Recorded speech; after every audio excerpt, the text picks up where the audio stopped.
is 97.5, the KSL Sports Zone.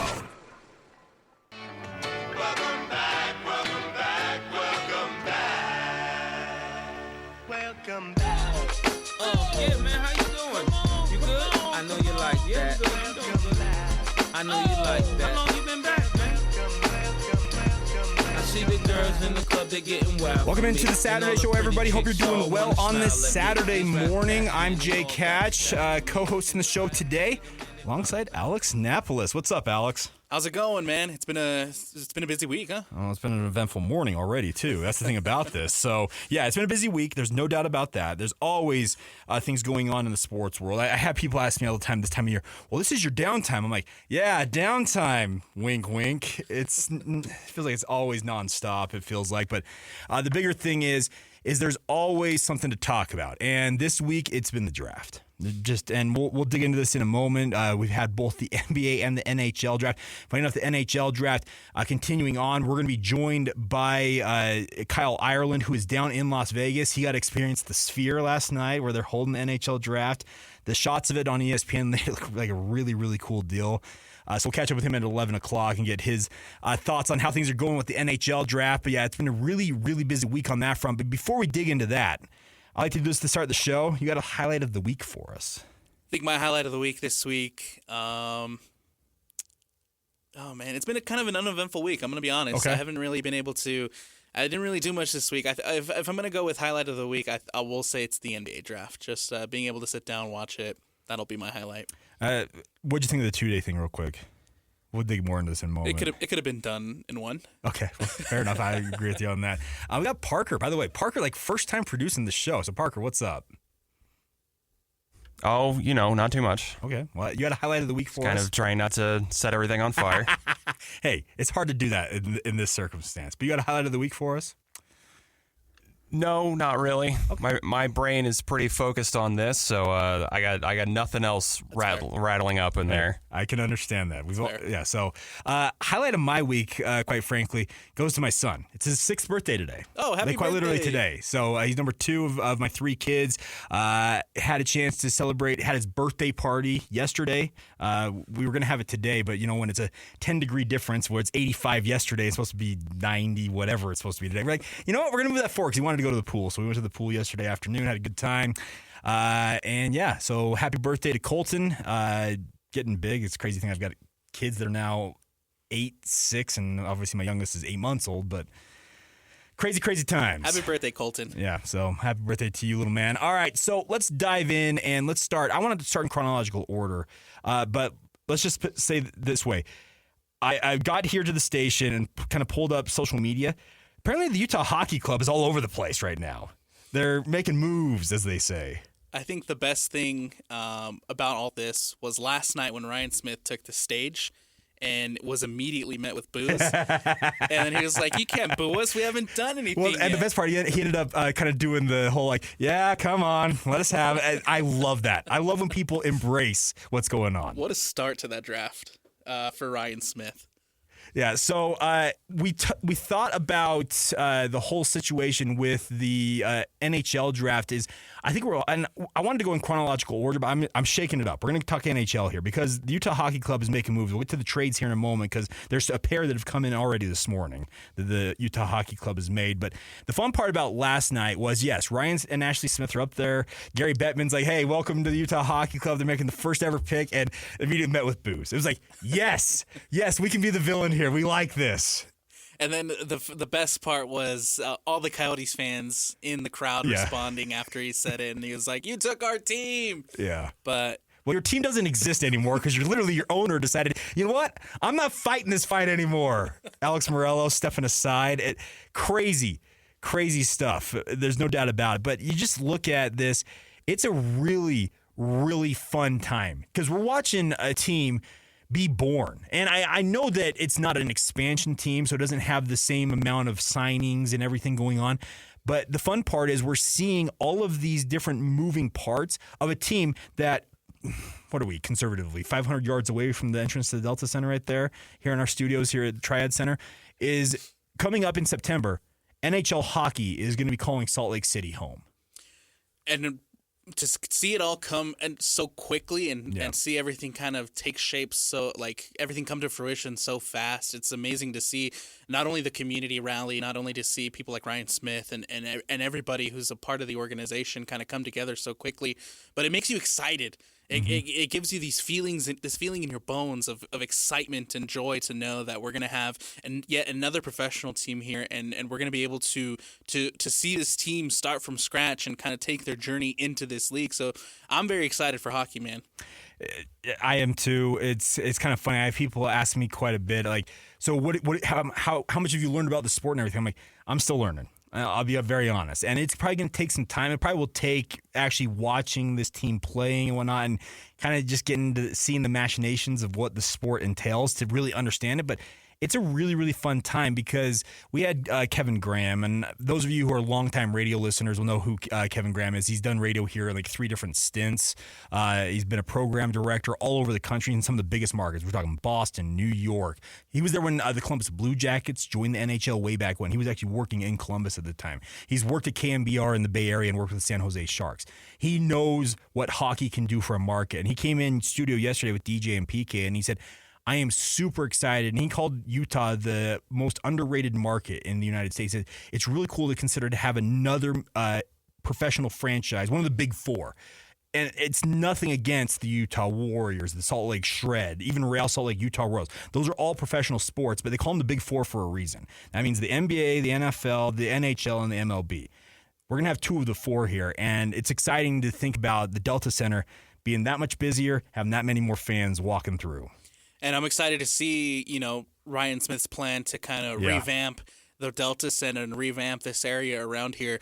I love the plans. I love the like I said, just the bare excitement of being able to create something from scratch. And you can see it from ownership. And I think that's a huge key part, is having ownership and people at the top of the organization involved the way that Ryan Smith is. Like I said, at the end of the day, man, it's exciting to just see all this come together so quickly. Very excited for this. And like you said, Utah's an underrated market. I feel like if you're not really in Salt Lake or in Utah, you don't really understand kind of what goes on here, what happens in here. And it's amazing to see, like I said, the community rally for this hockey team. It is, and you're gonna see more of it as the season gets closer. Even absolutely, it's the thing about it is when they had the team show up here, like when they first came here, the fact that the fire marshal had said nobody else is going in the building, that was awesome. I know that Alex and JJ that day, if I recall correctly, they walked around the arena just to see, okay, who's representing who? Like, is it a bunch of like just Utah people who are seeing their new team? They said that they saw essentially every other NHL team was represented in that crowd. A bunch of minor league hockey team, like just sweaters as they like to call them in hockey. I learned. I'm learning the lingo here as we go along. But the thing is, they said it's a really, really cool thing to see that. But the nice part is there's a large contingent of people, I'll include myself in this, who have never really truly had an NHL team. And guess what? I'm glomming right onto it because it's my hometown team. Now you have it. Yeah. Now you have it. And I think that's going to be key as to building the fan base of this team, right? A lot of the people who like hockey and a lot of people who are into hockey, they've already kind of gravitated to a team outside of markets. So I think having somewhat of an early success for the Utah Hockey Club will be important to kind of grab the local fan base and say, hey, we are here. We have made it. This is our team now. And success is going to bring in those fans that are kind of like have a team outside of market, might leaning now towards the Utah Hockey Club and want to be a part of that team. Well, and the other thing about it is I'm going to echo something that Kevin Graham said yesterday, that he said there's a better chance for Utah to hoist the Stanley Cup than to lift the Larry O'Brien trophy. And he makes a good point in that in the NHL, a lot of these guys are from places like Medicine Hat, Alberta, Canada. And they're out of the way places, and it's nothing against Medicine Hat. It's a great name for a town. Let's be very clear about this. But Salt Lake City, to them, they're hockey players. They want to go where the money is, and we'll get to this momentarily. There's trades happening, so I think there's a better chance for Utah to build a Stanley Cup caliber squad here in Salt Lake City in shorter time than maybe to build with the NBA, because we all know the NBA is kind of market driven in many respects. NHL doesn't seem to be that way. There was I can't remember who he sat down with, but the GM Bill Armstrong sat down with a podcast a couple weeks ago, and I remember JJ and Alex were talking about it on their show. But he sat down on a podcast, and he basically said, "Look, we have the room to play around with cap, with space, with cap space, and with money, and like agents are calling him and trying to get their players to come to Utah. So it's exciting to see guys who are already in the NHL and have already experienced this league kind of want." Or have a desire to come to Utah and be a part of this new thing that's happening here. Well, okay, so let's start off with the trades. A pair of them. We'll get to the draft here in a moment. I actually plan on starting with the draft, but when breaking news happened, let's talk about the breaking news. First thing came in, Mikhail Sergachev has been traded to Utah in return for J.J. Moser, Connor Geekie, by the way. Connor has one of the better names, I thought, of the Utah Hockey Club roster. And then some draft picks going back to Tampa Bay in this trade. But Sergachev, reading up on him just very briefly here, and let me reiterate, I am in no way an expert on this, but reading some of the takes from different media personalities out there that cover the NHL, this is a guy who's considered to be a top 10 caliber defenseman in the National Hockey League. So the whole thought process going into the draft last night was, okay, they're going to go take a defenseman. Nope, we're taking a center. They went Iginla.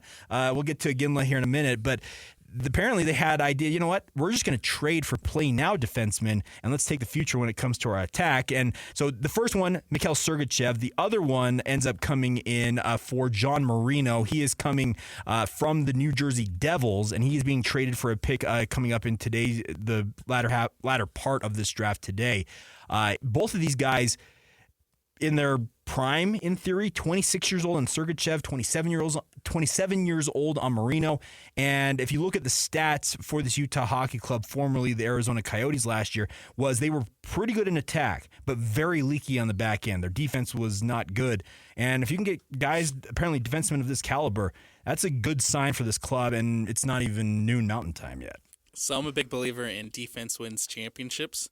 So I love that the Utah Hockey Club has taken this approach and going for guys who've already, proven themselves in this league, who already have experience in this league, especially on the defensive end, and to bolster that defense, and to hopefully help your defense improve. Because, like you mentioned, I've heard it a lot that the Arizona Coyotes were kind of leaky, and so for them to be on the forefront making these defensive moves right off the bat, I like that. I like that move from the Utah Hockey Club.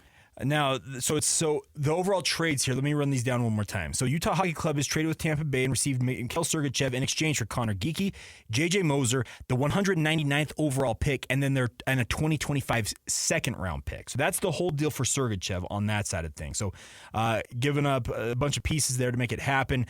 He registered 2 goals, 17 assists in 34 games. The thing about this is we heard all the time how Utah had so many draft picks coming into this draft, 13 in all. You know what? If you can cash them in for guys like this, that's a positive on that front. Now, on the other trade, the Utah Hockey Club, according to what we're seeing from the Utah Hockey Club, as well as our friends at KSL Sports, Kyle Ireland, by the way, killing this, by the way. They have traded the number 49 overall pick in today's draft in exchange for John Marino as part of the 2024 second round of the NHL draft coming up. It's actually starting in about 15 minutes. So 10:30 Mountain Time is when it gets going. He had 4 goals and 21 assists in 75 games last season. So he played, obviously, a large chunk of the season, whereas Sergachev playing only 34 games. That maybe indicates some injury concerns cropped up. But, yeah, they're making moves here. And that's a positive because if you believe if you read the stories about how the Coyotes used to operate, they were very, as basic as they could come. That's not the way that Ryan Smith's going to operate this thing. He wants to make it top tier. No, and we've seen it. We've seen it with the Jazz. We've seen it with the Real Salt Lake that they're not. He's not afraid to make these kinds of moves. He's not afraid to invest in his squad, and because I think ultimately at the end of the day, like he says, he wants to bring a championship to Salt Lake City. He wants to bring a championship to Utah, and sometimes you got to splash the cash in order to make. You got to splash the cash in order to make some of these things happen. Yeah, it's kind of crazy to watch how this is developing. Now, all these rosters are in flux right now. Last night, the NHL draft held in the Sphere down there in Las Vegas. I thought it was a really cool scene. Frankly, DJ said this yesterday as well, and we've been talking about it all week. Why is the NHL the first league to have realized, hey, that sphere thing's pretty cool. Let's use that for our draft. Like, it's kind of funny that they were the league to use it. And the shots of it, I was not there in person, but the shots of it on TV, it was a really, really cool concept. I think it came off very, very well. Seems like a very NFL move to kind of want to be the first people to be in the sphere. Yeah, but the NFL was there last year. Yeah. They could have been in the sphere, but they were over at the Bellagio and hanging out at Legion Stadium. Fountains. Yeah, so I don't know. Look, the sphere looks incredible. Just being able to see, the pictures, being able to see kind of the coverage from the networks and ESPN and whatnot. The sphere looked fantastic, and I think other leagues are going to see that. Yeah. Maybe possibly the NFL. They're going to see that and be like, "Hey, we want that. That looks freaking amazing."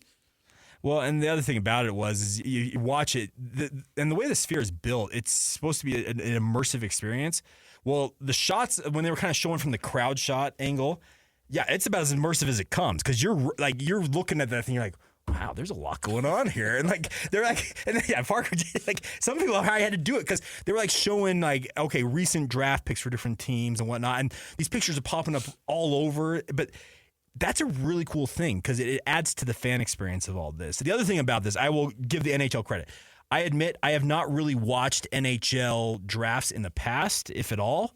But one thing that I love is, and we'll get to the NBA draft here in a minute, we'll probably hit in our next segment, is the NBA draft. Remember, when they make these trades, you hear about trades on social media, the team that still has to make the pick. So remember, Donovan Mitchell was drafted originally by the Denver Nuggets. Mm-hmm. Okay.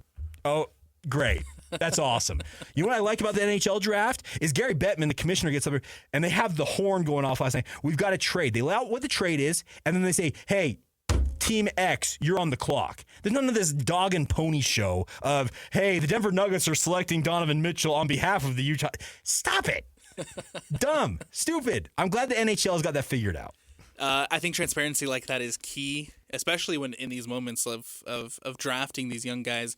Transparency is key to, for, not only for the fans, but also for the guys who are being picked, right? Yeah. To have your name called by one team and then be like, oh, we're going to actually trade you over here.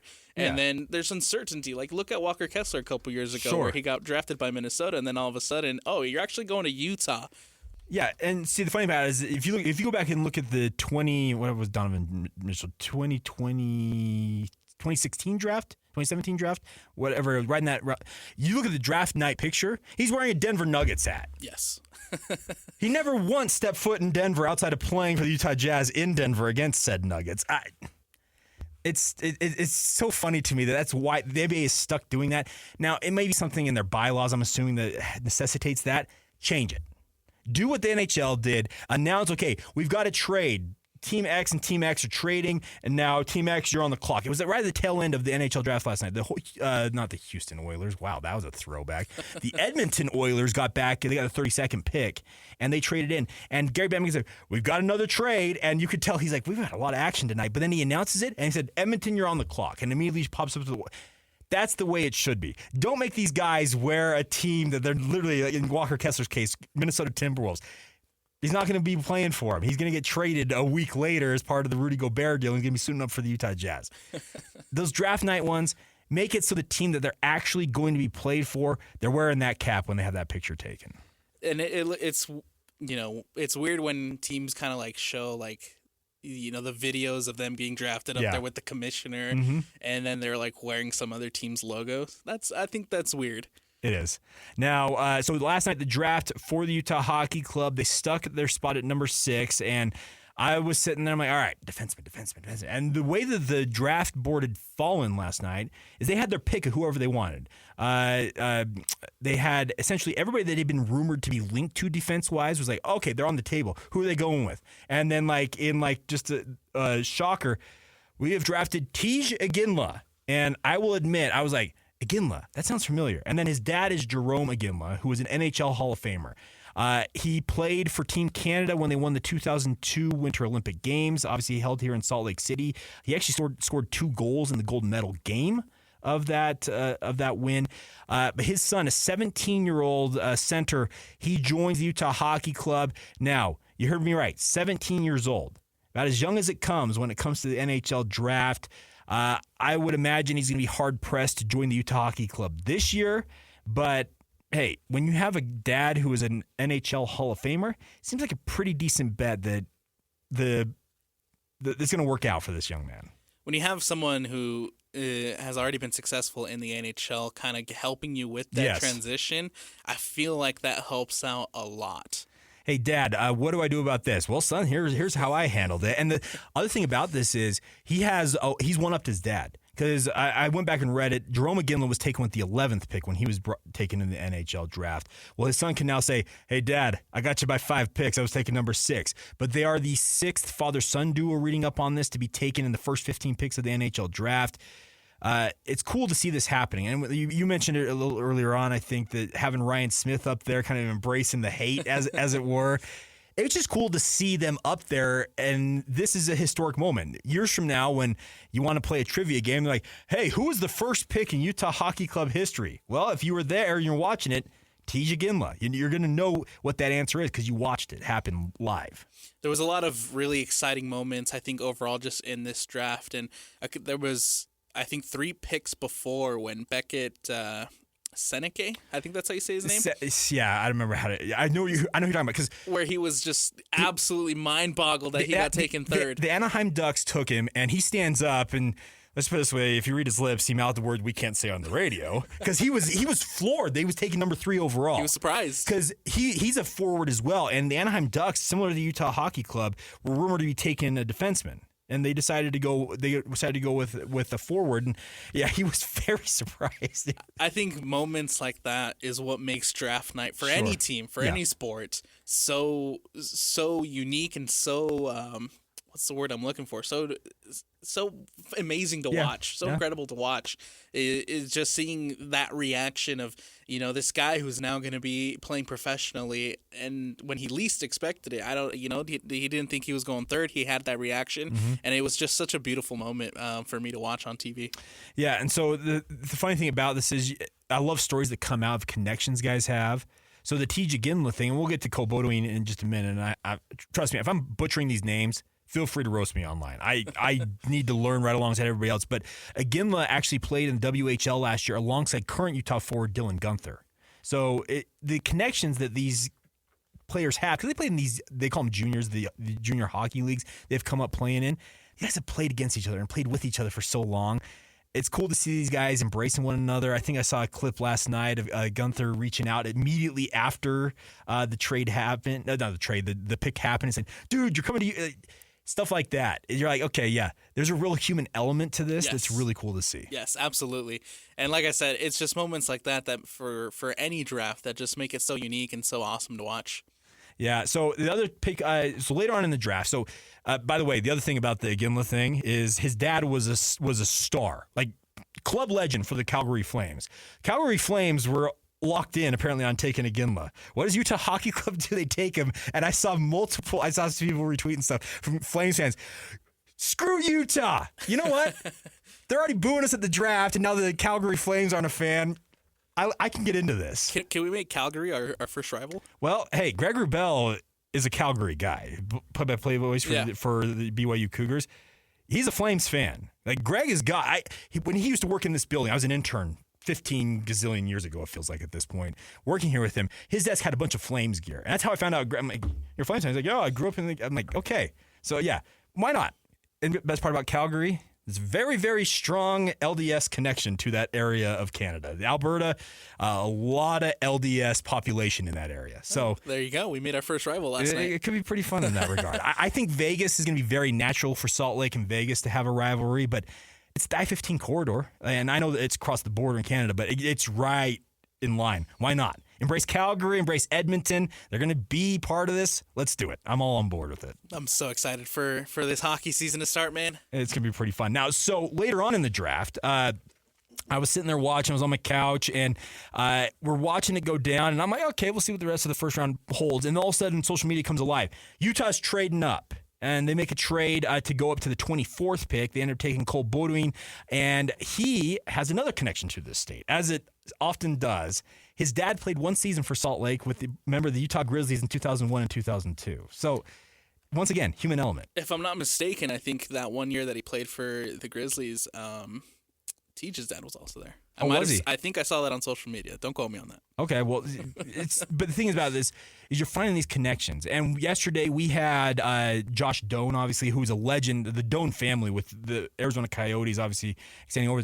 Josh Doan talked about the fact that he and his family stopped in Utah all the time when they were driving to their cabin up north. So the connection this state has had, just tangentially, it feels like, with hockey, is crazy to me. I hadn't put this stuff together until all this was going down.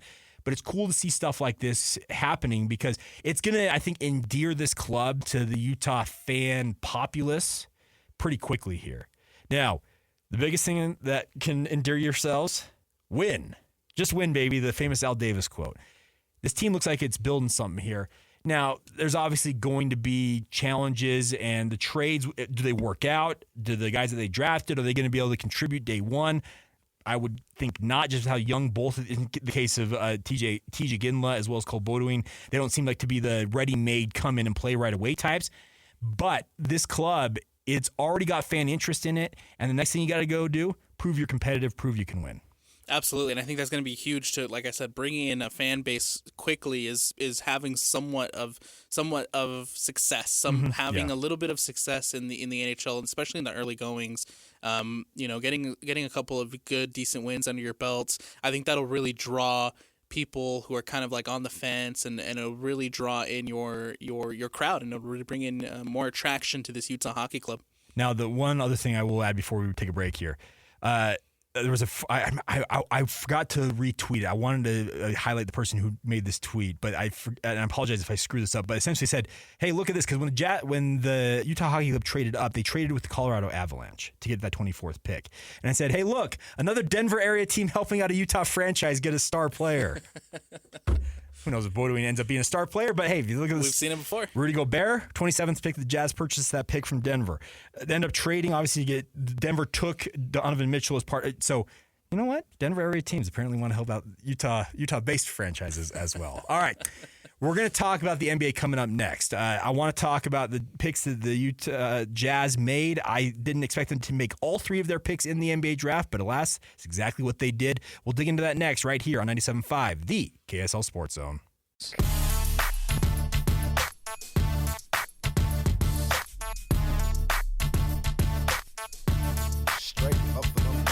Welcome back to the Saturday show here on 97.5, the KSL Sports Zone. It has been an eventful morning already. I'm Jay Catch, joined by Alex Napoles. And Alex, typically Saturdays, we don't have this much news coming out, but things are happening. That's what happens when it's the draft day. Yeah, well, and the other thing about it is Real Salt Lake making moves, sending one of their young prodigious talents to, you pronounce it better, Liga MX for me. How do you pronounce it? Liga MX. Yeah, there you go. See, you have it better than I do. But that's the fun part about this is there's news happening. So that's the fun part. But I want to talk about the NBA draft here for a minute. It's been a busy week. Our good friend, I got a real good kick out of this. Our good friend Clinto Pete sent this in.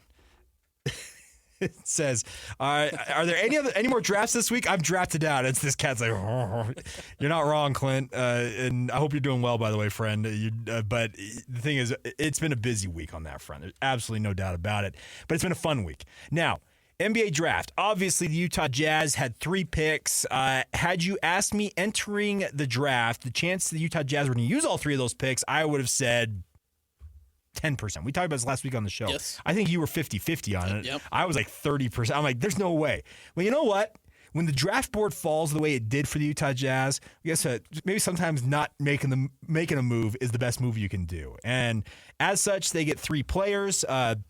With the number 10 pick, a guy that they were heavily linked to all of the draft process, Cody Williams falls right into their lap. They bring him in from Colorado. Then later in the first round, a guy that was the number 1 prep prospect going into his year at USC, Isaiah Collier, ends up as a Utah Jazz man. And then in the second round, Kyle Filipowski. So give me your overall thoughts before we kind of dig into each one of the guys individually. Alex, what do you think of the 3? Overall, I think the 3 have incredibly high ceilings, and I think overall the Jazz did an incredible job in this draft, given the circumstances, given kind of the guys who fell. I think they found some good diamonds in the rough that maybe necessarily other teams weren't necessarily looking at, but I think overall just a really, really good draft performance from the Utah Jazz. Well, and that's the thing about it is you look at just the way things were going, and I didn't necessarily expect Zachary Richelet, I think I'm pronouncing his name correctly, to go number 1 overall. Now, when Alex Sard refuses to work out for Atlanta, that obviously is going to change a few things. So ultimately, they go with a young talent. It's a future play, obviously, for Atlanta. I don't expect Richelet to come in and be a star because he's more in the mold of an Anthony Bennett. If you remember the Anthony Bennett, when the Cleveland Cavaliers took him number 1 overall, and he flamed out spectacularly, by the way, versus what last year was with the number 1 pick with Victor Wembanyama, where it's like, yeah, that's the dude. So it was a weird draft overall. It was fairly flat. There's no doubt about it. But the other thing about it is the Jazz stood on their picks. They talked about it. Justin Zanuck said after the first round, yeah, we talked with teams about trading up, trading down, doing some different things. And as you often do that, but they got to be very pleased with where things fell and the guys they got where they got them. I think Cody Williams falling to 10 is the most ideal situation for Utah. Being able to pick up Collier so late as well too in the first round, I think is absolutely huge. Mm-hmm. And then even bigger, Kyle Filipkowski falling all the way to the second round, I think is an absolute steal for the Utah Jazz. It is, and I just look at where things stand for this franchise right now and how they are trying to build this. Now, let's also acknowledge the elephant in the room. A lot of talk, a lot of chatter out there about Lauri Markkanen. Now, he is eligible for a pretty healthy extension coming up in August, but that is August. We have free agency starting tomorrow. There's a lot going on, and there's not smoke out there for no reason. Alan Hahn, who is an ESPN personality, I just literally saw this. I know the Bronny stuff got all the attention, but the Kyle Filipowski, Utah Jazz, Lauri Markkanen story and more is way too interesting to fly under the radar. That's got a lot of layers to it. Well, do the Jazz decide, a la what the Brooklyn Nets did with Michael Bridges, trading him to the New York Knicks and getting an absolute haul from that? Are the Jazz out there actively shopping Lauri Markkanen? I wouldn't say actively shopping him, but they're listening and seeing what teams are willing to offer up. And I love that you mentioned Bridges because I think that Bridges trade to the Knicks kind of gives the Utah Jazz a little bit of a map and maybe a little bit of leverage of saying, hey, if Bridges was able to go for this much, imagine how much we can get for Lauri, right? I would love for Lauri to stay in Utah. Yeah, we've talked about it last week. I think Lauri is absolutely key to the Jazz, and I would love for him to stay here. But if the price is right, maybe you listen to those offers. Now, the other thing about this is next year's NBA draft is right now, we're a year away. Let's be very clear about this. But Cooper Flagg is number 1 pick, and there's some thought that next year's draft, there are 10 guys in some people's minds that if they were in this year's draft, they're going into next year's draft, would have been the number 1 pick this year. That is the thought process on how talented this draft is. For example, a guy named Yegor Denham, who's going to be playing for the BYU Cougars, he is a top 10 pick in next year's NBA draft, allegedly. Now, will that come to fruition? We have 360 some odd days until that actually sees what happens there. Do the Jazz, are they looking at this saying, you know what? If we move Lauri, it's a teardown, because if you move Lauri, you're in full teardown mode. Then you start calling on guys like Jordan Clarkson. You start calling guys on Colin Sexton. You're moving dudes out with the whole idea that you're going to tear this thing down to build it back up. I am with you, though. Lauri is such a critical player. He's a fringe all-NBA caliber guy.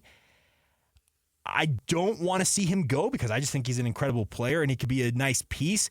But if you really want to get towards the top of that draft, having him on that roster keeps that from happening probably. So are we taking another Jazz tank here this year? If you want to go for one of those prospects? If you do, you're going to have to. Yes. If you're Justin Zanuck, Danny Ainge, Ryan Smith, the brain trust for the Utah Jazz, if you're looking at next year's draft saying, you know what, that's what we need to build with, you got to tear it down. I've just got some thought in my head that I don't know if Jazz fans are willing to endure that.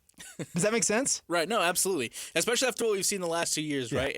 And that was a kind of a half you-know-what effort to tank. Well, and then if we go back to Ryan Smith and what he said about the Utah Hockey Club with wanting to win championships, he said the same thing verbatim with the NBA, right? With the Utah Jazz. And I think we're still a lot of Utah Jazz fans are still holding on to that, is the need and the want to win championships. And so the patience is running thin, I think, on that end of wanting to be successful, wanting to win more games, and wanting to be a championship caliber team. And so I think if the Utah Jazz decide to tank again this season, wanting to go for one of those top 10 picks, it's going to be a hard season to endure for Utah Jazz fans. Now, the other thing is, with free agency starting tomorrow, could the Jazz flip the script on its head and go all in on somebody? Big game hunting. That's been the term that Danny Ainge used, and it's been used to deride him. It's been used to cheer him on. It's been used for every purpose under the sun so far. There's a big opportunity. Tomorrow, I think, is going to tell us a lot, the beginning of free agency, because starting tomorrow about this time, you're going to start to see the Wojs and the Shams of the world start to put out tweets of, hey, X player here has interest in going there and trade potential. All that's going to come out.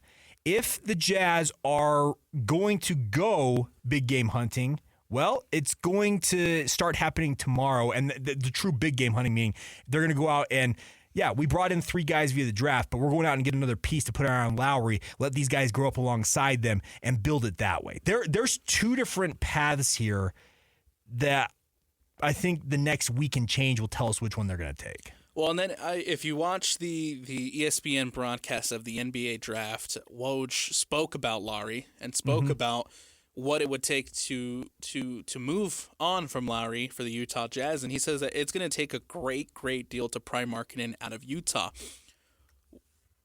Specifically, what you get back in that trade, whether it's picks, whether it's maybe a couple of players, I think that'll, if Lowry moves on, I think that will tell us a lot about the direction of what the Jazz are looking for this season, if Lowry moves on. And that's the big thing, is the if factor in all of that. I really like the pieces they've got. I think Keontae George has got something here. Taylor Hendricks, Ben Anderson said that Taylor Hendricks, if he was in this year's draft, he's probably the number 1 pick. He's that much of a physical freak and just an athlete. You probably would have bet on him, and they got him in last year's draft. Those are 2 guys I think you're going to let it ride on for a little bit and see what happens with them. And then you add this year's collection of talent. Cody Williams, he's got his brother Jalen, who's an all-NBA caliber player, and you're thinking, okay, can he be that? That's the hope. If Cody can get anywhere near the level that Jalen is, I think we have an incredible talent just coming to Utah. Yeah. Because Jalen Williams, I don't think anybody expected Jalen Williams to have the season that he did, and then he absolutely blew up for OKC. And so if the Utah Jazz can get anywhere near that with Cody Williams is going to be a fantastic player in the NBA. I saw Cody Williams play a lot. I cover a lot of BYU basketball. And in the WCC era, he was playing for Santa Clara. And I remember seeing him playing for Herb Sendek, and I'm like, okay, he's a pretty good player. He goes to Oklahoma City, and I'm like, who is this guy? Like, he didn't do any of that, it felt like. And he was a good player. Trust me, he was a very good player. But he is and you're right. If his brother turns to be anywhere close to him, that's great. Now, the other thing is Isaiah Collier. He was the number 1 pick. Now, Ron Holland was the number 1 prospect in the recruiting cycle, but Holland ultimately opted to go the G League Ignite route, so he bypassed college. So he made Isaiah Collier by, I don't know, just because he was playing in college, the number 1 high school recruit in the country. He goes to USC, and his physical tools are completely on display. His shooting numbers, abysmal. Like, his three-point shooting left a lot to be desired, but according to what we heard from Justin Zanuck, they think that his shooting stroke, like his mechanics, are actually okay, and they just need to get him the reps and everything. He's 18 years old. Same thing with a guy in Cody Williams. They're both very, very young. The physical tools are very evident. You can watch what Isaiah Collier does in the open court, his vision and his ability to just get downhill. He can get to wherever he wants on the court. Now, you get the shooting out of him, then you have a bona fide lead guard for this team. Absolutely. You look at him right now, and I think he has the physicality and the IQ to be successful in the NBA.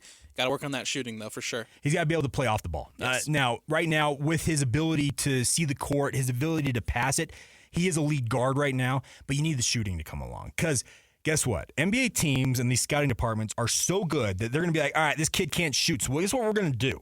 We're going to isolate him, and we're going to force him to shoot. You got to be able to prove you can do that. Now, the third guy in all of this is Kyle Filipowski. And we got to hit a break here momentarily. Filipowski is an interesting one because going into that second round, the way that things had fallen once again with that draft board, there was no reason for the Jazz to consider trading out of that. because you're looking at Johnny Furphy was on that list, who was a very highly thought of prospect coming from Kansas. He's obviously from Australia originally. I thought guys like Kevin McCullough Jr. were on that in the mix, but Filipowski was a name that the Jazz were very closely connected to. And as I saw one national writer allude to after he was taken, Danny Ainge sure loves him, a Kelly Olynyk type player, and that's what Filipowski projects to kind of be. Exactly. You look at him and a lot of similarities to Olynyk's game, but you mentioned that, he's a guy who's had 2 years already in college. And he was the best player for Duke last year. Absolutely. He was one of the best players for Duke. And so I'm very excited to see what he's able to do at the NBA level. And I think, like I said, the Utah Jazz got a steal with him going 32. It is kind of interesting to consider where things are going here. Now, the other thing is you look forward to this Jazz season ahead. Now, you also have Bryce Sensabaugh in the mix there. He was a draft. So you have 3 second-year players from last year's draft. So they were all 3 first-year players this year for the Jazz. You also have drafted 3 guys this year. That's 6 first or second-year guys coming into this team. Then you have the Lowry Markkanens. You got the Jordan Clarksons. You got the Colin Sextons. You got the John... Collins. And Kessler. I want to say Don Williams. That's the composer. That was not right. And Walker Kessler as well. Yeah, exactly. I don't know where I pulled that one from. But there's an interesting dynamic here of a lot of young talent, but also some vets here. Now, can you go get that big piece as we talked about, the big game hunting? You can make a move here in free agency. You could build something that can compete pretty quickly while at the same time looking at kind of this young core of talent and see what they ultimately become. That would be, I think, the most palatable way for Jazz fans to go about this. But as we all know, there are 3 guys, it feels like, running the operation there with the Utah Jazz. And it's their decision that ultimately will determine what the future is going to hold, at least in the near term. Yeah, absolutely. And I think those guys, especially in the case of Danny Ainge, like we've already seen what he can do and what he has done. Mm-hmm. All trust right now in Danny Ainge. It's all we really can do at this point. So it should be interesting. I'm excited to see where it goes. I think that the 3 guys the Jazz took, all of them hold a ton of intrigue to them because they all have different things. Like you look at Cody Williams. Okay, can he become his brother? Isaiah Collier. Well, he was the top prospect in the recruiting class for a reason because his just physical gifts are undeniable. And then Filipowski, as Ben kind of talked about, He's a bit of a punk on the court. He kind of personified what Duke is known for as a basketball player. But you like guys like that. You like guys who they're the guys that you hate playing against, but you love having on your team. Absolutely. All right, so we'll see what happens. All right, we will come back on the other side. We will get to technical fouls, talk about some of the dumber things in sports. Now, one of them did Utah Hockey Club GM. Bill Armstrong, did he lift the lid on it being a sham about the team nickname? We'll get to that next right here on 97.5, the KSL Sports Zone. You're coming from the street with dirty shoes on your feet. That's a technical foul. If you switch the radio to some modern music show, that's a technical foul. If you touch the thermostat, You'll get hit with a bat. 'cause that's a technical foul. You will feel my wrath. That's a technical foul.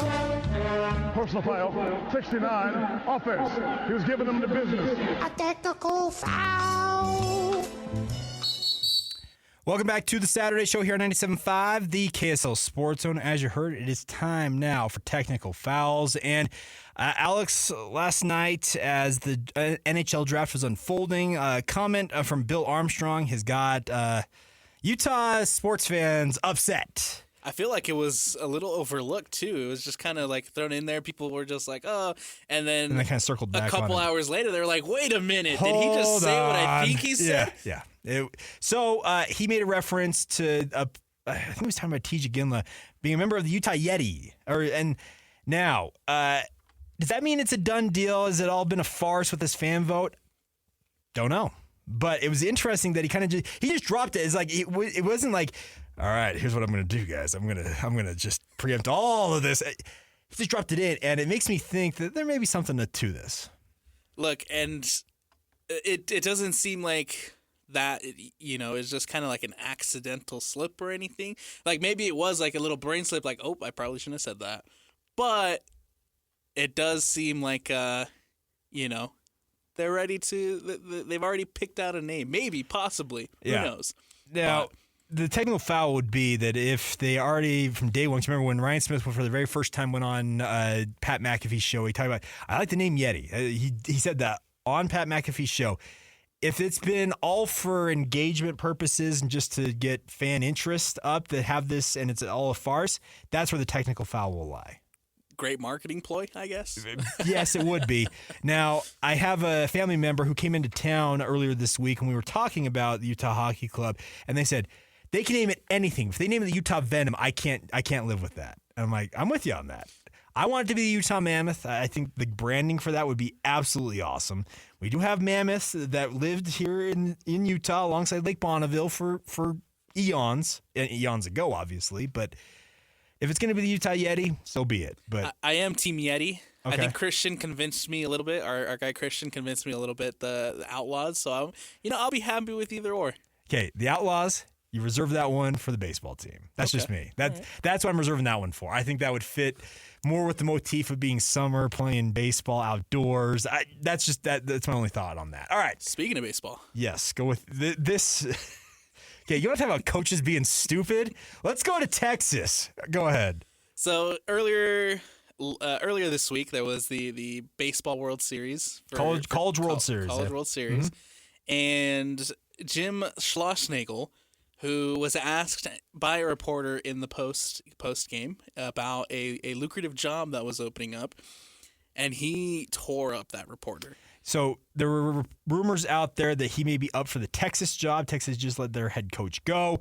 And yeah, he essentially said, I'm not thinking about this right now. I moved away from my family for this job. I didn't take this job with the thought I was going to move on from it. And 18 hours later, hi, I'm the new head coach of the Texas Longhorns. And he said, write that. And right, he tore this reporter just for nothing. For nothing. And for him to, go in on the reporter and be like, oh, this is such a silly question. Oh. This is, I'm committed to this job, yada, yada, yada. Write that. Not even 24 hours later, and the announcement is made that he's going to Texas. That's my technical foul of the week. You look at it and you're like, okay, I wish I could say I'm surprised, but here's the thing. There's a lot of coaches out there who are grade A you-know-whats, and this is just the latest example of it. You could have handled that so much better. And then he ended up apologizing at his introductory press conference. I shouldn't have done that. No bleep, Sherlock. You shouldn't have done that. You can be a decent human being. You can say, hey, I'm not addressing that at this time. I'm thinking about my guys in this moment and whatnot. Don't go all in, how dare you ask me that? No, and write that. I'm here. And not even 18 hours later, you're being put in a press release by your cross-state rival. You're the new head coach of the Texas Longhorns. How dare you? Oh. I am taking this job, by the way. Jeez. Come on, man. All right. Yeah, that was... I saw that. I'm like, are you kidding me right now? And second, by the way, I saw it before he actually even took the job. I saw that night, and I'm in my head, I'm like, that guy is absolutely going to Texas. And yet, not even 18 hours later, there's a press release with his picture on it. All right, anyways... Fun times on technical fouls. All right, coming back on the other side, we're going to Sin City. We're going to catch up with Kyle Ireland. He is the Utah Hockey Club insider for KSL Sports and KSLSports.com. He's going to join us to talk about what he's experiencing down there in Vegas as part of the NHL draft. That's coming up next as hour 2 of the program gets underway right here on 97.5, the KSL Sports Zone. 1, 2, 3, let's go! Little mama, show me how you move it. Go ahead, put your back into it. Do your thing like it ain't nothing to it. Shake, mama, show me how you move it. Go ahead, put your back into it. Do your thing like it ain't nothing to it. Welcome back to the Saturday show right here on KSL Sports. So let's get right out to the zone phone and join Kyle Ireland down in Las Vegas. He's covering the NHL draft. Kyle, what is going on, my man? How is the Sphere treating you? Oh, Jake, it is wild in here, man. It's exciting because the Sphere is obviously, a spectacle in and of itself, but just the action around it, got, all the lights, all the technology. You've got the draft picks being broadcast on the outside of the building. Inside, you've got a giant IMAX type screen.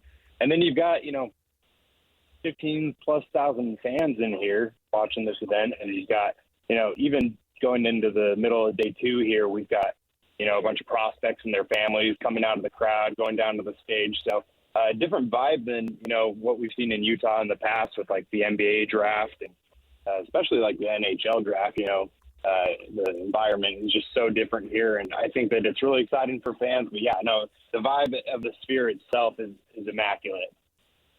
Kyle, tell us a little bit about just, I guess, the fan reception out there. Just what's it like just having like all the fans out there live and listening to and being able to partake in this draft? Yeah, I think the cool thing is it's really, you've seen this with the hockey club in Utah having their season tickets be so diverse from what has, been the typical, fan base in Utah, where the hockey teams, deposits for season tickets, 70% of them weren't Jazz fans or didn't have Jazz season tickets. Yeah. It's just a completely different crowd. And so I would say that, one, it's actually like pretty laid back. I would say that, even with the players, like the players are super chill, talking with them. The lights haven't seemed too bright for any of the guys that we've spoken to that Utah has picked so far out of their 3 picks. And then, it's just fun to see everybody, even in the 110 degree heat here in Las Vegas. You've got all of the fans wearing their different sweaters, supporting their teams. I would say that, it's a pretty cool environment, and the fans have certainly soaked this up. And, it's going to be different moving forward with the NHL draft. The teams aren't going to be, located all in one spot. They're going to be back at their home base. And so it's cool to see all the teams on the draft floor. You've got Bill Armstrong, walking up in the middle of picks, and he's going and talking with, members of front offices from other teams just across the floor and going up, and you can see the draft deals being made in real time as opposed to it just being, a camera and some, press conference room at the team's headquarters. So it's definitely a cool vibe here and something that's pretty unique, and I don't think we're going to see anything like it again in the future. Well, and that's the thing about it is you're right. It does feel in some ways more laid back, but the production of it's been absolutely awesome. Now, you're there in person, but the crowd shots I have seen, it looks like a super immersive experience. Now, that's what the Sphere was built for, is to make it a super immersive for anybody who goes into that facility. But I can appreciate the way that they're going about this, trying to make it as fan-friendly as possible. Now, the other thing I wanted to ask you about, Kyle, is the Utah Hockey Club apparently is making enemies right away. We have Ryan Smith getting booed when they make the first ever pick. They jump in front of the Calgary Flames and take Iginla. And then, by the way, with the 24th pick, they jump in front of the Boston Bruins and take a guy in Beaudoin that apparently the Bruins were in on. What is the Utah Hockey Club trying to do here? Are they trying to become the heel of the NHL? Hey, I told JJ and Alex last night that Ryan Smith, that was a veteran move by him. He knew about the booze. He's been through the draft experience before with the NBA, and so he knew what to do when he got on stage there. So that was fun from Ryan last night. But, yeah, I think that, Utah has so much flexibility, and Bill Armstrong talked about this with us last night, about how they're able to have fun. They're able to be aggressive by having so many picks, all of the cap space that they have this offseason and moving forward. Because of that, you've seen this with the Jazz in the last few years after they traded away Donovan Mitchell and Rudy Gobert. They were able to accumulate draft picks, and that flexibility, it doesn't tend to, show winning necessarily in the short term, but in the long term, it gives the team flexibility. It makes it so that it's fun for the fans for, draft night. In the middle of January, it may be a different story. It may be, some tough times, maybe some losing streaks and whatnot, but the flexibility for these types of things and for the future of the team, it really helps out. And it's fun, to be able to see them even today. They've made a series of trades and, have really, there were gasps on the draft floor when they made that trade with Tampa Bay. So to be able to have that surrounding the teams in Utah, it's pretty special to watch. Kyle, just out of curiosity, man, is there a big Utah contingency out there? Is there a lot of Utah fans out there supporting the hockey club for the first time? Well, it's hard because I don't see any Utah jerseys because they aren't available yet. So it's hard for me to point out the fans. Sure. I have talked to a few people that have traveled down from Utah, but yeah, it's hard because you look out and see people walking around. And you're like, oh, there's a bunch of Ducks fans right there. Here in Vegas, obviously, there's a huge contingency of Knights fans, Golden Knights fans that are here, and they've made themselves known in the crowd as well with some cheers and some boos and whatnot. But yeah, I would say that, next year or in future drafts we'll see more of that. But yeah, without the gear, it's been pretty difficult to spot. But you have heard a lot of cheers, and I also talked to a few Islanders fans yesterday that traveled all the way from Queens, New York. Wow. They're out here, and they came up to me and they said, "Hey, we're so excited that Utah has this team. It was such a disaster in Arizona, and just as hockey fans of the league, we are happy that NHL hockey is in the state of Utah." And so that was pretty cool to see. It seems like, league-wide, people have been really supportive of the move. You said Utah is starting to make some enemies, but before the draft started yesterday, everything was really positive. Yeah, I was only partially facetious with that. It just made me chuckle. Now, People are mad about these deals, man. You know that. Yeah. You know that's the case. People got their fan favorites. I mean, I'm sure that the trades today, especially in Tampa Bay, there might be some kids out there with some jerseys that are shedding some tears seeing their favorite player head west. Yeah, so talking with Kyle Ireland, of course, the Utah Hockey Club insider for KSL Sports. You talk about those trades. Mikhail Sergachev being traded from Tampa Bay to Utah in a pretty sizable deal. You mentioned there were gasps on the floor when that went down, but also the Jazz adding a fellow defenseman in John Marino from the New Jersey Devils. Give us a sense, just reading about this, Kyle, seems like both of them sizable trades for the Hockey Club to upgrade their defense.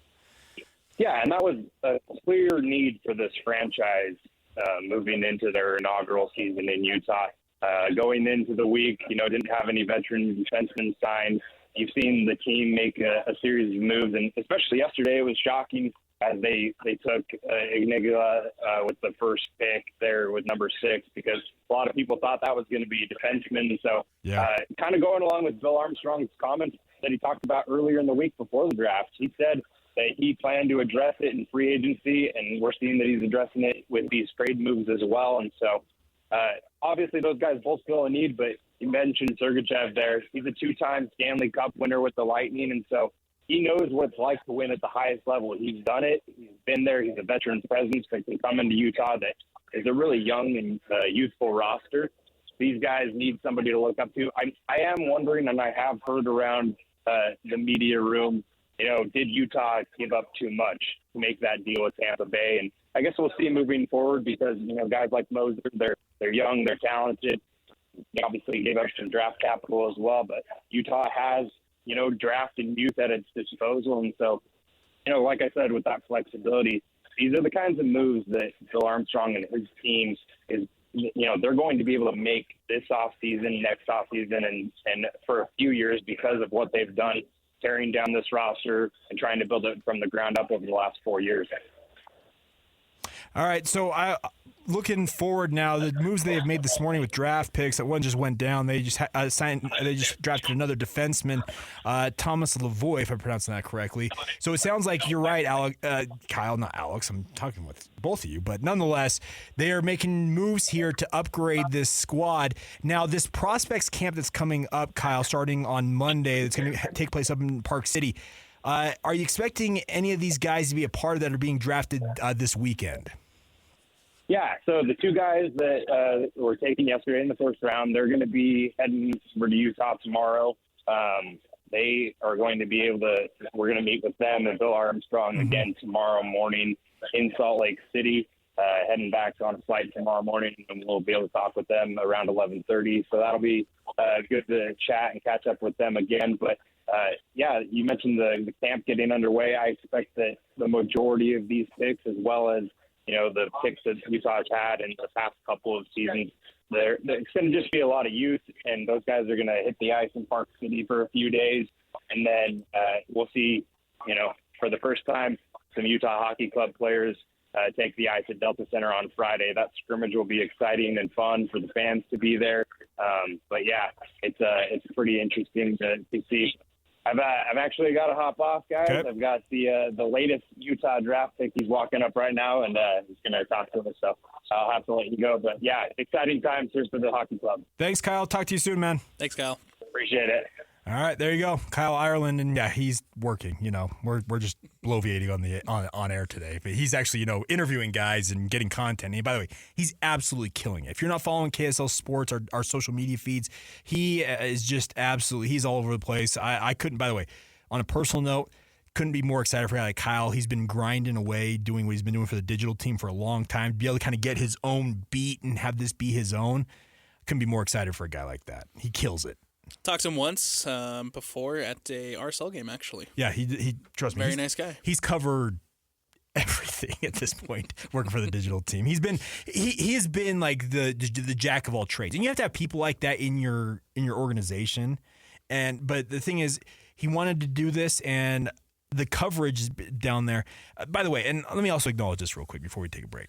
There's been some fans out there on social media who've been upset with the lack of coverage of this franchise, saying that all the local media outlets aren't covering the hockey club as much as they're not hiring writers for them. Guess what? We got one. We got two, actually. Now, one's not necessarily a writer. Jay is more of in the podcast sphere and everything. But we have two people down there. We have them on site. So spare me your, nobody's covering this team. No. It's being covered. Kyle's absolutely killing it. If you're not following Kyle, I would encourage you to do so. Follow the KSL Sports Twitter feeds, Instagram, TikTok, everywhere you can find KSL Sports. Follow it because he's got video, he's got breakdowns. Go to KSLSports.com. There's multiple stories on this. It's being covered, at least on our end of things. Yeah, people who say that probably don't follow Kyle. So go follow Kyle. Yeah, please do. By the way, it's really cool. By the way, this is really fun to watch all this going down as well, just because you heard Kyle's talk about it. When that trade went down in the case of the Sergachev trade.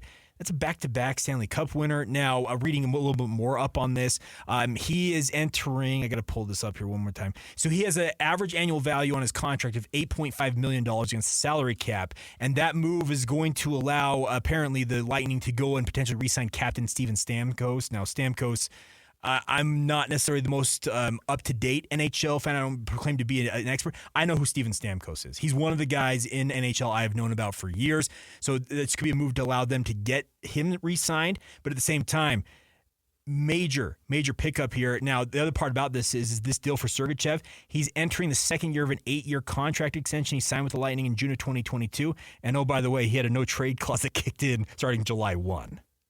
So we picked him up at just the right time. Scooped him up on deadline day deal. June 29th. Now that's playing chess when other people are playing checkers by Utah Hockey Club. That's pretty funny. He has a no trade clause that kicks on July 1. Hey, before we do that, you're going to Utah. Now, the good news is he's only entering year 2. He's got 7 years on this deal. Now, it's a healthy contract, et cetera, with the salary cap because I think some people understand this. If you don't, NHL has an actual hard cap. Like there's no luxury tax what the NBA has. There's nothing with baseball. That you hit that number and you're capped out. So it's an interesting deal here. I'm looking forward to see this. Now, the thing about Sergachev, he did have a season cut short. I anticipated this. Broke his tibia and fibula. Ooh. But he worked his way back. I know. And he played there the first 2 games of the first round loss to the Florida Panthers. So guy can play. And the other thing is they also made that other trade to bring in Marino from the New Jersey Devils. That one was just the 49th pick and a second-round pick in 2025. So I think they're making moves. Now, this morning they've already drafted a couple of defensemen as well. Now, those are more, as we've talked about earlier, when it comes to the Utah Hockey Club and NHL teams, a lot of those younger players, they're going to spend time, whether it's in the college ranks or in the minor leagues before they ultimately land with the parent club. But they're making moves here, and it's an exciting time. All right, so thank you to Kyle. Cool to hear from him. It's cool to hear about the fan experience down there. It's cool to hear the Islander fans are saying, hey, we're excited to have Utah in the league. This is an exciting time, Alex. I've talked to a couple guys too from Los Angeles who are Kings fans. Okay, and we've also had discourses, and we've also talked about the excitement of getting a team in Utah as well for them. And so to hear fans from outside of this league or outside of this market, I should say, and to hear how they're excited about hockey coming to Utah just makes me even more excited. Yeah, it's a fun time. All right, coming up next, we're going to get to 5 minutes of one of our regulars here on the show, but we're going to do a little different today. We're going to let you hear from the guys that these teams are drafting. So, Iginla, you're going to hear from Spencer Beaudoin, the 2 guys taken by the Utah Hockey Club last night. We'll also check in with the Utah Jazz. Cody Williams, a guy that I am super excited for. I think he's got incredible potential. You'll hear from all of them next, coming up right here on 97.5, the KSL Sports Zone.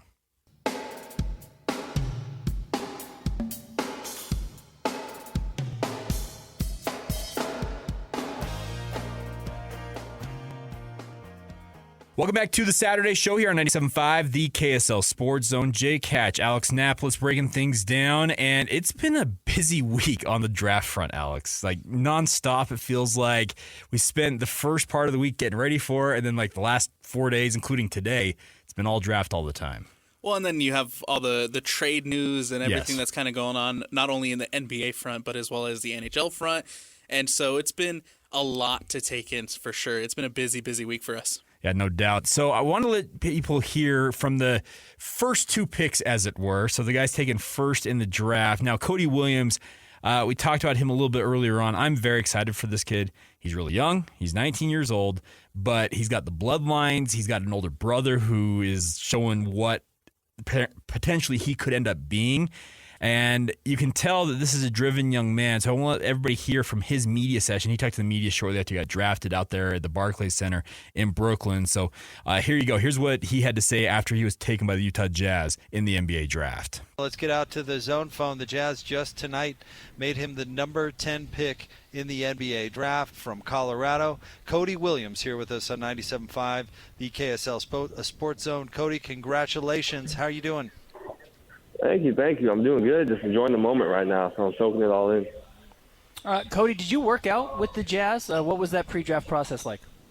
Yeah, I did work out with them, kind of, in the altitude training, so it was a tough workout, but really learned about, how I can improve my body, how I can improve as a player, and they really showed a lot of interest in me and, love my game. So, it was a great workout, great experience there, and that's why I'm here now. Cody, I know you're mentally tough, and the reason why I know that is because I was raised in Phoenix, and if you last a Phoenix summer, you're mentally tough, so you're going to be here, and you're going to be mentally tough. You have to be tough with in Phoenix, man. That he's no joke. And so I knew of you. I still got ties in Phoenix. My whole family, my wife's family still lives down there, so I followed you a little bit at Perry over there in Gilbert. And watching Colorado, sort of an up and down season, and the way I looked at it and get you to respond, I was on you since November because of the Phoenix connection, and I thought it would be great if the Jazz could get you. And, I thought that maybe your season was a little up and down. You had the injuries, but you also had a couple of guys that were seniors, and you seemed to be concerned about fitting in. Is that an accurate description of how this season went with the Buffs? No, I wasn't too concerned about fitting in just because I knew my game matched Colorado's play style and the players we had on that team, which, obviously I looked at before coming into that college. So for me, fitting in wasn't the thing. It was just making sure I'm ready, for the physicality and the speed of the college game, and that was my main focus. So fitting in was never a problem just because I knew the kind of players we had and the play style of, the school I was going to. So I did my research beforehand. Cody, curious to what you know about the Jazz roster and their coaching staff. I know that obviously I love Coach Staff. I talked to Will Hardy and Bunch, and he really just pointed a lot of knowledge to me in that short amount of time of things I can improve on. Just have a young, talented roster. You got Jordan Clarkson, Colin Sexton, Kessler Walker. So you got like a really young, talented group. Taylor Hendricks, who's up and coming star. He's going to be great too. So I feel like just fitting in with the, that team with my versatility and my length, just going to be a huge part of it, and I can really make havoc on the defensive end, especially with that side. Cody, this is Coach Cleveland. I coached at Fresno State. I coached Paul George, and I went through this process with him. And I'm just congratulations on what's happening. I also want to give you one bit of advice. Take everything you can learn from your brother Jalen, okay? I remember watching him at Santa Clara and just how he is immersed into being a superstar. And he'll be a great friend to you and a mentor to you, so make sure you keep him involved in your life, okay? Oh, most definitely. That's a no-brainer. All right, bud. Hey, Cody, one of the things I really liked about your game was your ability to defer to some of the other guys that were a little bit more experienced. What did you learn from playing next to Tristan and KJ, and how did that help your game? Obviously, I just learned, the style of basketball I play and how I can, obviously create myself, but also defensive tendencies and how I can improve as a player. So I think they just taught me a lot more about the game itself and the flow and just a feel for it, which, was really important, especially coming in as a freshman. So. Cody, congratulations again. Thank you very much for a few minutes. We look forward to seeing you here in Salt Lake City. Thank you. Appreciate it. Look forward to being there. Thank you. Appreciate you. There you go, Cody Williams, Utah Jazz draft pick. And the other thing about this, Alex, is he, alongside Isaiah Collier, they're both one-and-done freshmen. But you look at those two and you're like, what could become out of those two? Because there's untapped potential in both of them. Absolutely. I think the ceiling for both of these guys is extremely, extremely high, just from what we've been able to see at the college level. Yeah. Obviously, there's still going to be questions of how that's going to translate to the NBA level, but I do think that between those two picks, as well as the Filipkowski pick, I think those three guys have immense ceilings and have great potential and have all the tools necessary to be successful in this league. One thing about it, Filipkowski, he is by far the most accomplished of the bunch, which, funny enough, he's the second-round pick. It's just kind of ironic in that way. And he's more likely probably to see time earlier than those other two, I think.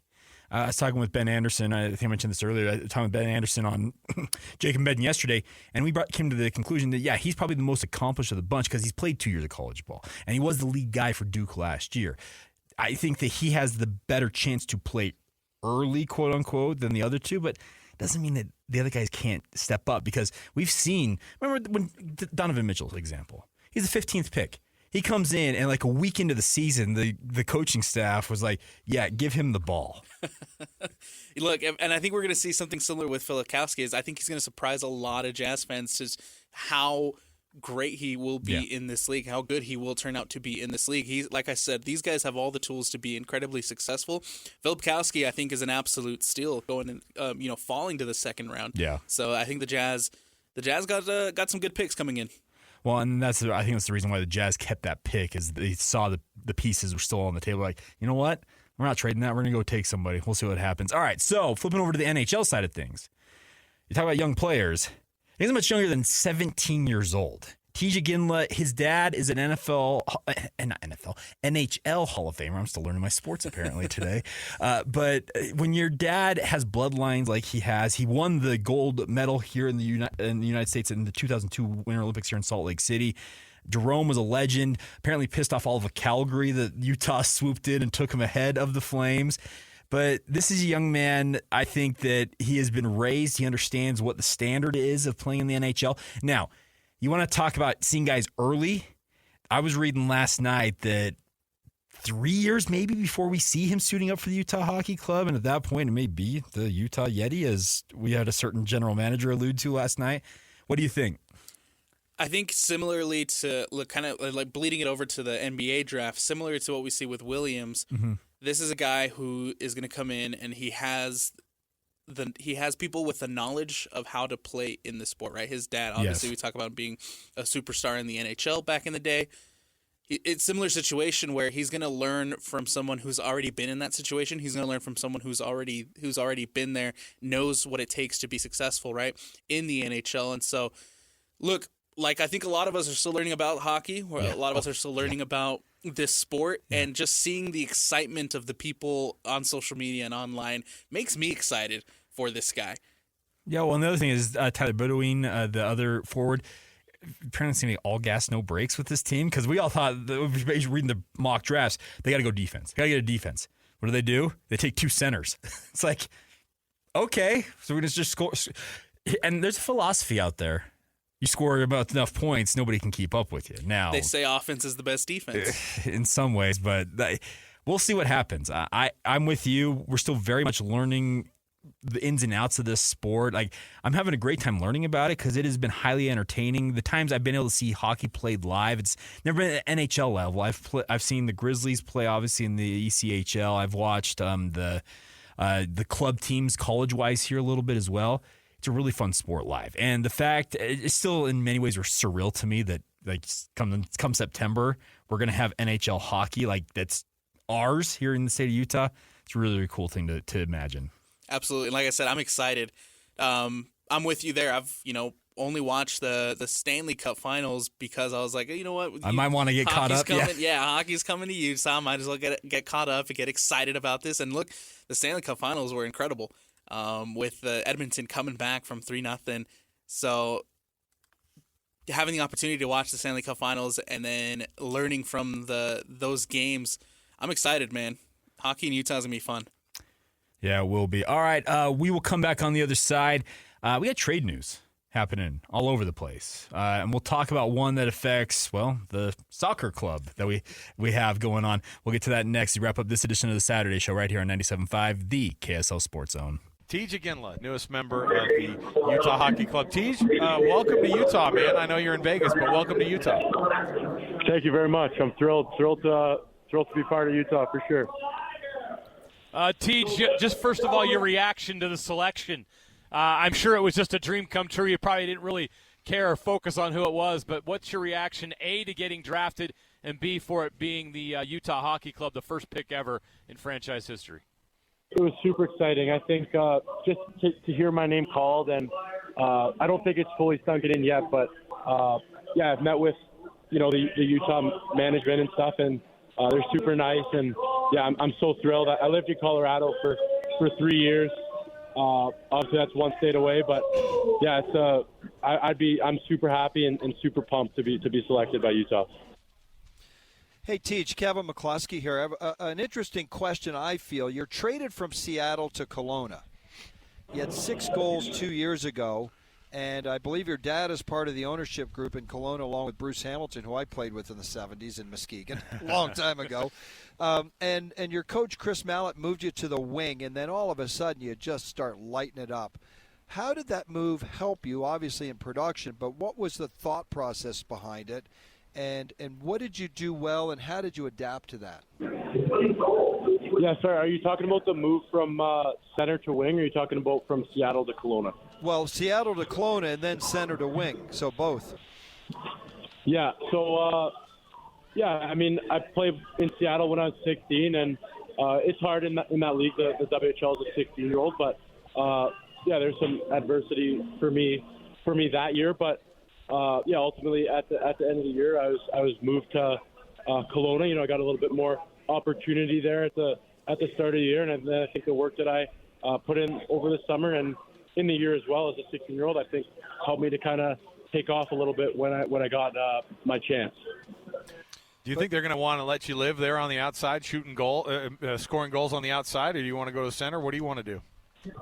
I hope to go to center. I mean, I was a center all the way growing up, and like I said, a center all the way growing up. Played mostly wing this past year, but I plan to go back to center next year if I'm back in Kelowna. And I think center's a great position. You're going to be in the middle of the ice and attack defenders' gaps and with your feet and things like that. And those are things that I think that I can do well. So.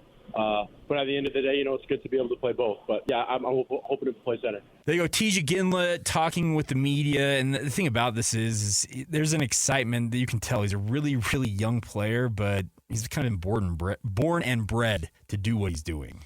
He's young, he's exciting, and for him to be, what honor is it to be the first ever pick from the Utah Hockey Club, right? So he has like I said, these are guys who have the tools and have the potential to be very successful, very high ceilings. I'm excited to see what they're able to bring to the ice rink here for the Utah Hockey Club. Yeah, it should be interesting. And Cole Beaudoin was the other pick taken by the Utah Hockey Club. So they have the distinction of being the first 2 picks in franchise history. And I actually saw somebody on social media.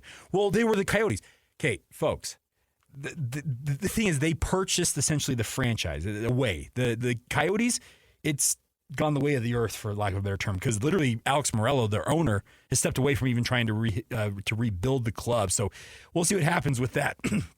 So for all intents and purposes, there's a lot of players in place, but it's a new franchise. Yes. That's the simple fact of the matter. But Cole Beaudoin talked with the media after he was taken in the first round. By the way, the Utah Hockey Club trading back in, and I was watching the draft, and the ESPN crew was saying that they swooped in and they paid a heavy price, but they had 13 picks. So they're like, hey.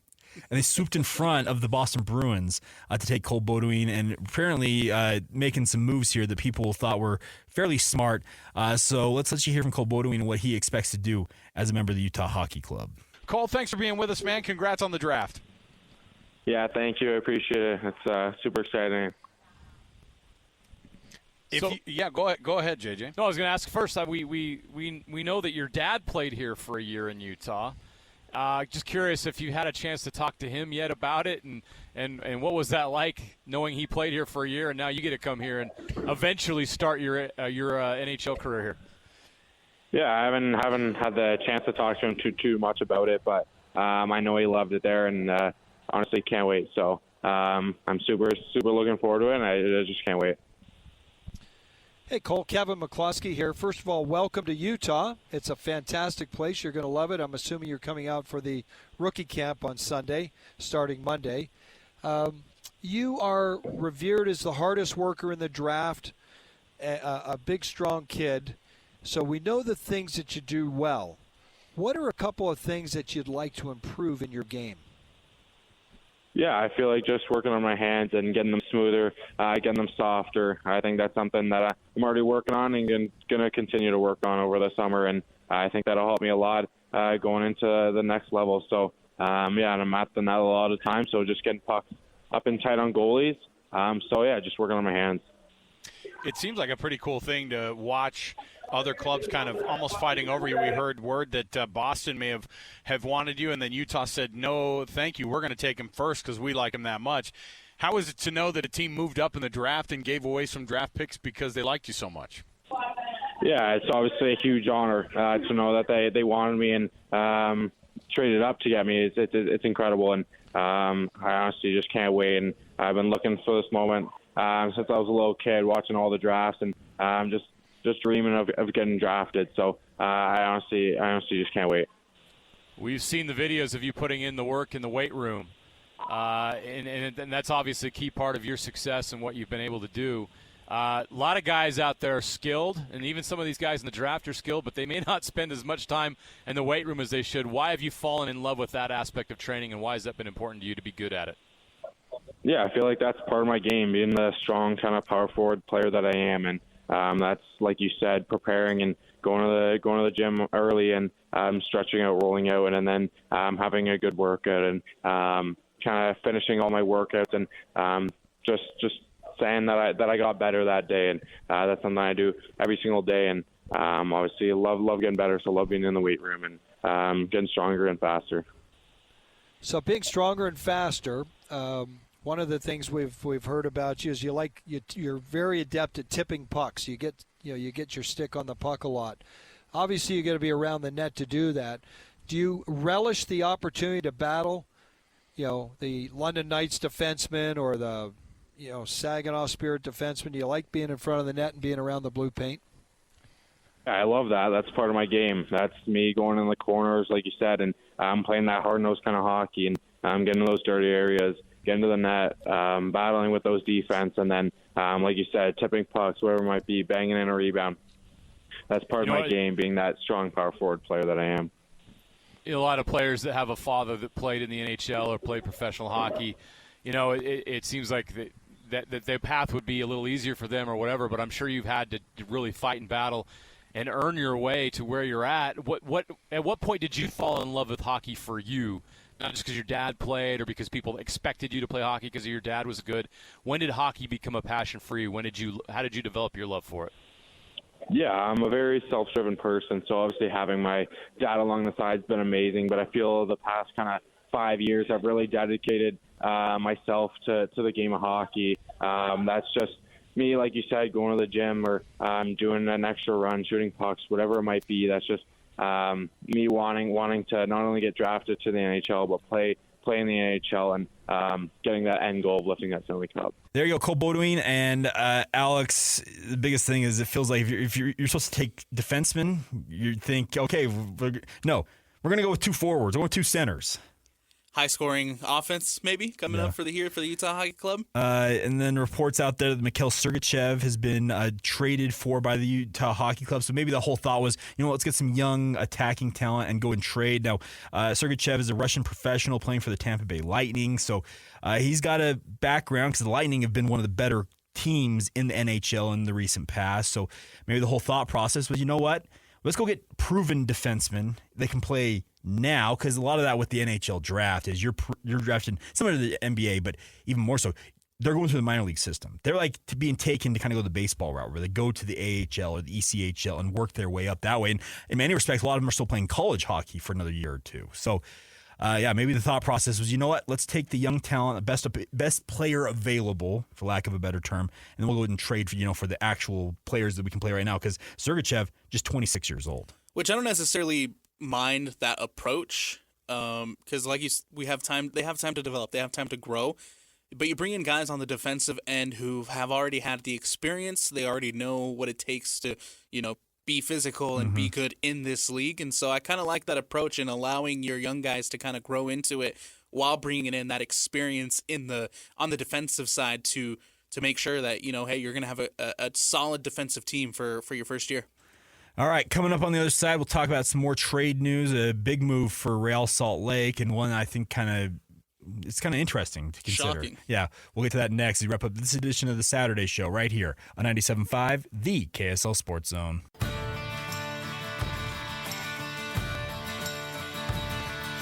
There's something wrong with the world today.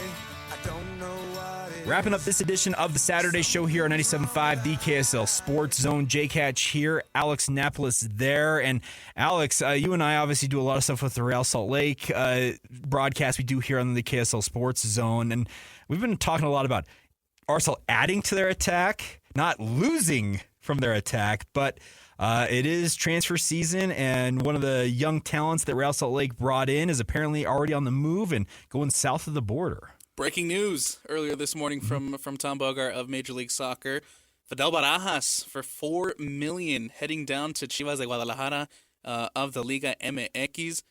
Wasn't expecting this, Jake. No. Absolutely was not expecting this. They had brought him up from the USL, and they paid a fairly decent price to bring him up. And the whole thought process was they were going to do what they kind of did with Diego Luna. Put him in a spot where he's a young, dynamic talent and give him a chance to really grow. And he maybe hasn't played to the same level that Diego Luna has and has maybe been the player that Luna has been for Real Salt Lake, but he was only 17 years old. So it was like, okay, he's young, give him some time. But apparently they've decided if Chivas wants to pay that price, because it's a club record. Yes. And so if they want to pay that price, hey, thank you and best of luck down in Guadalajara. Look, and we talked about this a lot, too, on our show, is if any deals came in for the right price, I think you have to take them. Yes. And for, Fidel, who came in from the USL for not a lot of cash to turn him around for a club record deal. Yeah. I think you have to take that when that offer's on the table. And so I'm extremely happy for Fidel, a young Mexican talent heading down to Chivas to showcase his skills down in Liga MX. But it's a little heartbreaking on the RSL side because, we didn't really see Fidel as much as I maybe hoped. He's only been here 6-7 months. So incredibly happy for him, but a loss for Real Salt Lake. And the report does say that Real Salt Lake wants to invest this money back into this transfer window. Okay. So we'll see what's on the horizon for Real Salt Lake.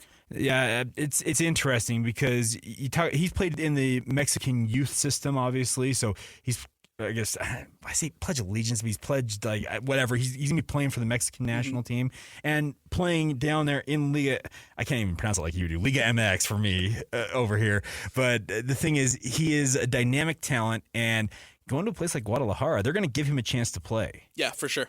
For sure. When, Chivas has been known for exporting a lot of, young Mexican talent, and I think that's right now going to be huge for Fidel, especially if he wants to stay on that path to play for the Mexican national team. So, like I said, incredibly happy for him, and I really hope this move works out for him.